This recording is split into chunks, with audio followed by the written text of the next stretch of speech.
Hi, ich bin Marco von iDoc. Hi, I'm Marco from iDoc. If the battery of your iPhone is starting to slow down, this video shows you how to replace it yourself.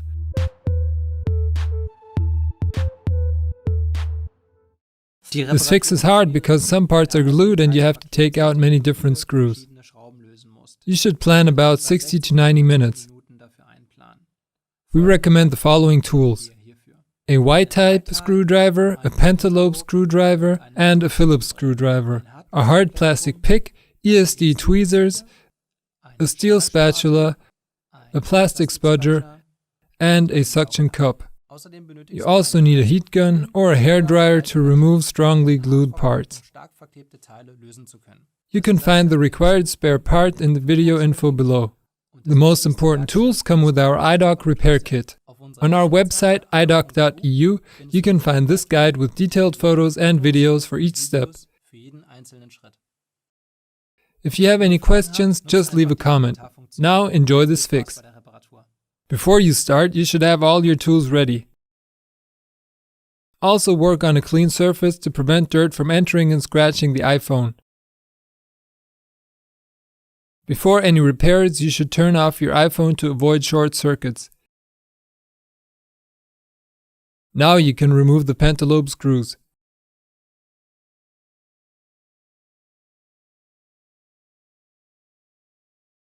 To soften the display glue, use a heat gun or a hairdryer.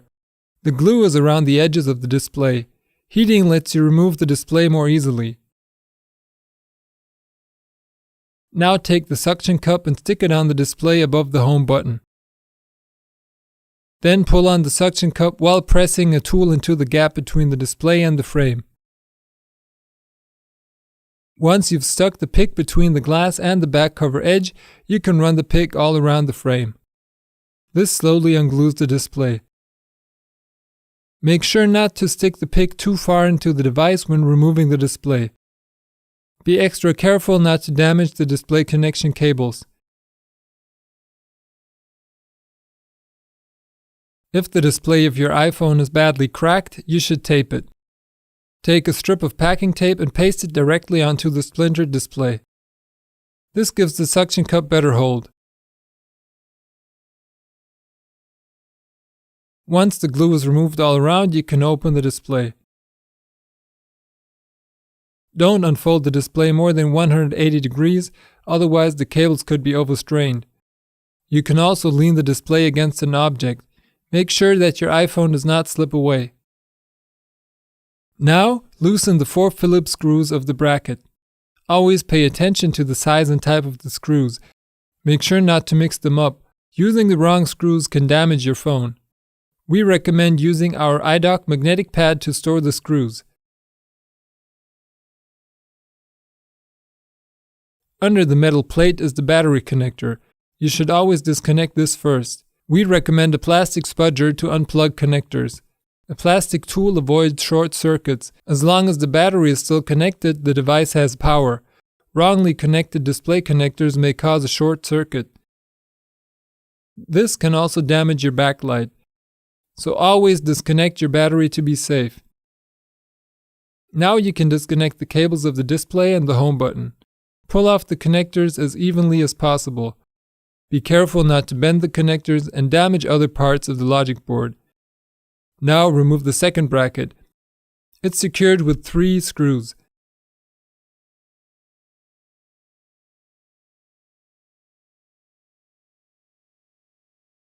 Under the bracket are the connectors for the front camera and for the earpiece. Remove these with a plastic spudger. When all connections are off, you can remove the display. The battery is glued into the phone with adhesive strips. The easiest way to remove these strips is to pull them out as flat as possible.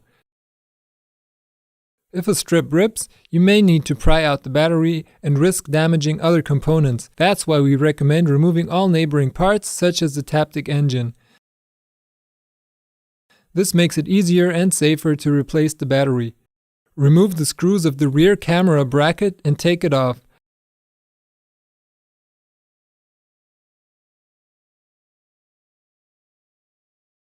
There are special screwdrivers for the standoff screws. You can also use a normal thin slotted screwdriver.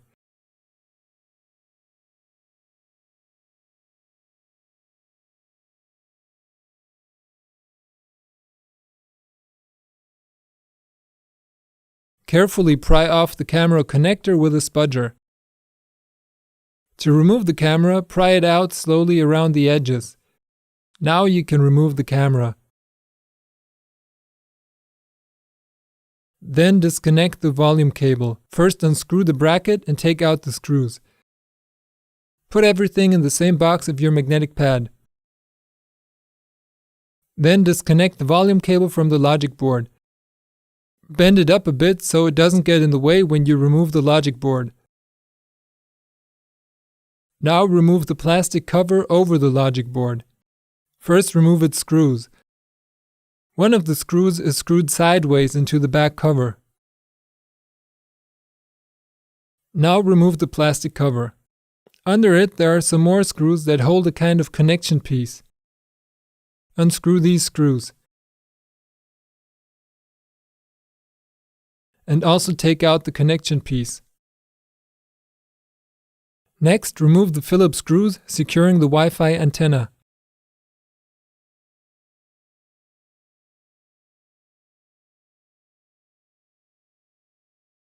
Then unplug the antenna's connector from the board.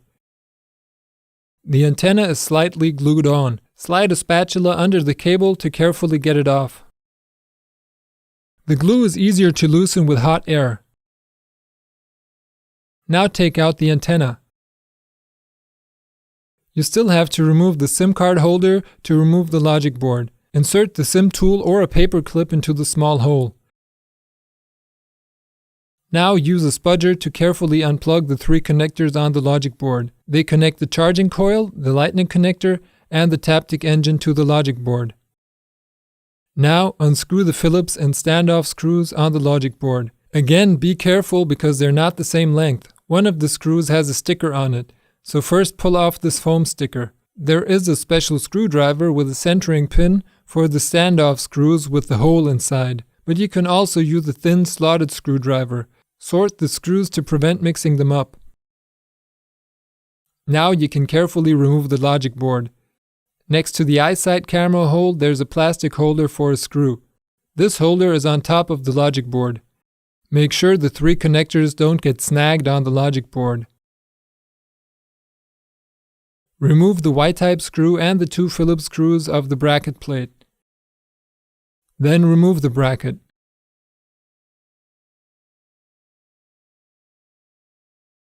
Now use the spudger to unplug the flex cable. Be very careful. The connector is right in the middle of this flex cable. Now remove the different size Phillips screws for the speaker. Sort the screws to prevent mixing them up when reinstalling the speaker. Now you can take out the speaker and the flex cable. The speaker is slightly glued to the frame. Now take out the TAPTIC engine so you can reach the adhesive strips on the battery. There's a small flex cable over the TAPTIC engine's connector. Hold it with tweezers and carefully pry it off using a spudger. Be careful not to bend the contact. Remove the 2 screws of the TAPTIC engine. One of them is also a standoff screw with a hole inside. Now you can pry off the TAPTIC engine connector.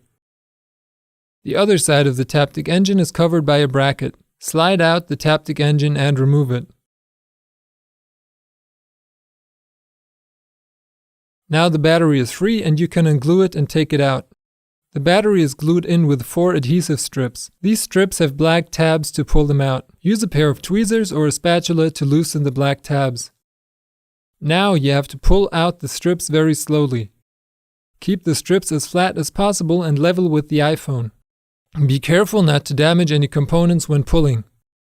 If one adhesive strip rips, you have to carefully pry out the battery using a wide spudger. Try not to bend the battery so much. Hold on to the iPhone when pulling out the last strip so the battery doesn't fall out of the device. Once all adhesive strips are off, you can remove the battery. To fasten the battery properly and remove it again in case of another repair, we recommend that you use new adhesive strips. You can put the logic board into the back cover to help position the battery. You can also just reinstall all the parts before attaching the battery.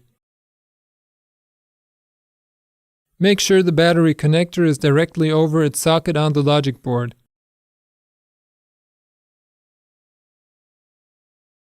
To check the position of the adhesive strips, you can put them in the device first. Remove the large blue protective film and place the adhesive strips squarely on the bottom side of the battery. Make sure it's not too far up or down so you can easily fold over the tabs. Flip the battery over and remove the backing films of the tabs. Fold the tabs over and paste them to the upper side of the battery. Stick the tabs firmly to the edge of the battery. Then remove the large pink film from the adhesive strips. Now you can stick the battery into the back cover. Put in the battery with the upper edge first so the glue doesn't stick right away and you can still position the battery. Make sure the battery connector is over its socket on the logic board and leave some space on all sides. Once the battery is properly in place, you can press it down to make it stick.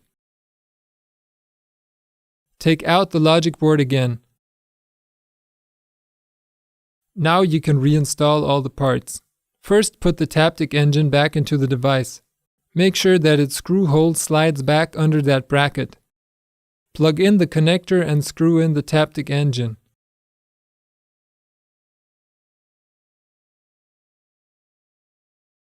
Don't forget the mini flex cable. Insert it properly and plug it in.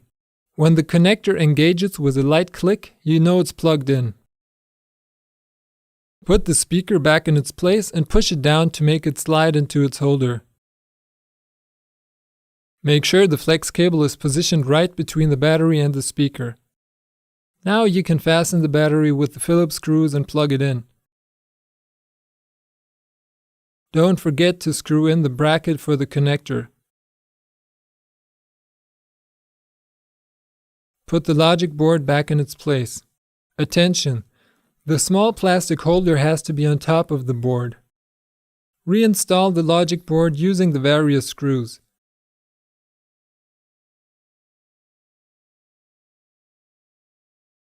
Put the 3 connectors back on their sockets. Press them down gently with your fingers so they click into place. Don't press harder if it doesn't work. Instead, lift up the connector and try again. Now insert the SIM tray. If it jams, check again if the logic board is properly seated. Next, put the Wi-Fi antenna back in. Press down the antenna a bit to make it stick and then plug it in. Then fasten the antenna screws. First of all, insert the small connection piece properly and then screw it in. Now you can insert the plastic cover and screw it in with the Phillips screws.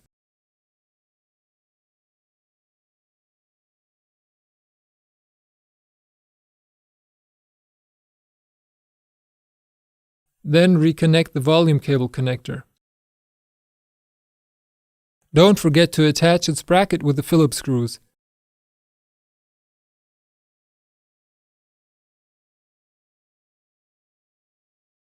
Insert the rear camera and press it in to make it sit. Then plug in the connector and attach the bracket. Use the 2 screws to fasten the bracket.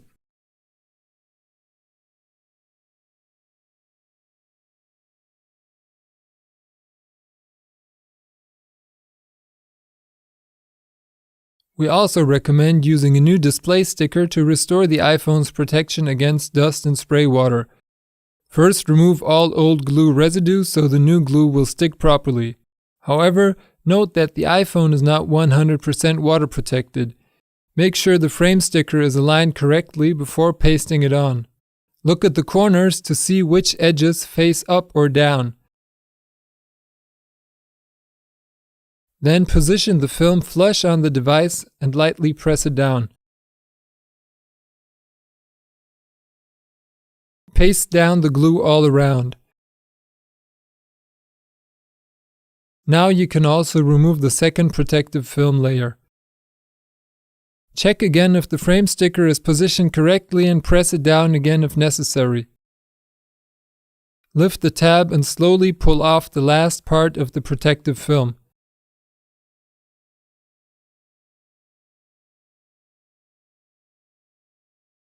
To connect the FaceTime cable connector, place the new display vertically and slowly lower the cable. Now you can plug in the connector. This is a little tricky because the cable is slightly twisted. Then attach and fasten the bracket.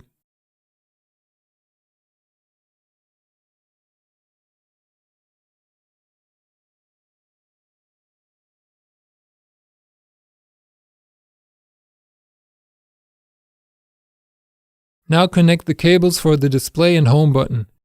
Try to position the cables correctly and not to slip over the socket. The connectors should snap into place with a slight click. The cables should not be overstrained. Now you can reconnect the battery. Slightly lean the display against an object. Now you can fasten the bracket. Use the 4 Phillips screws to fasten it.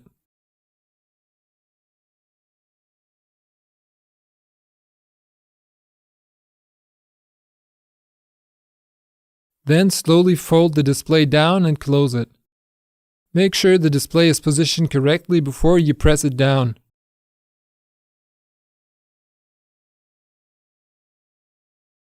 Then press down the display all around to make it sit flush on the frame. Now you can fasten the 2 pentalobe screws.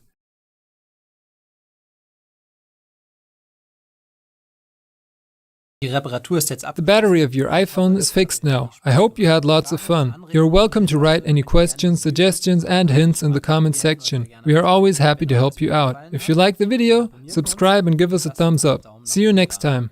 Bis zum nächsten Mal.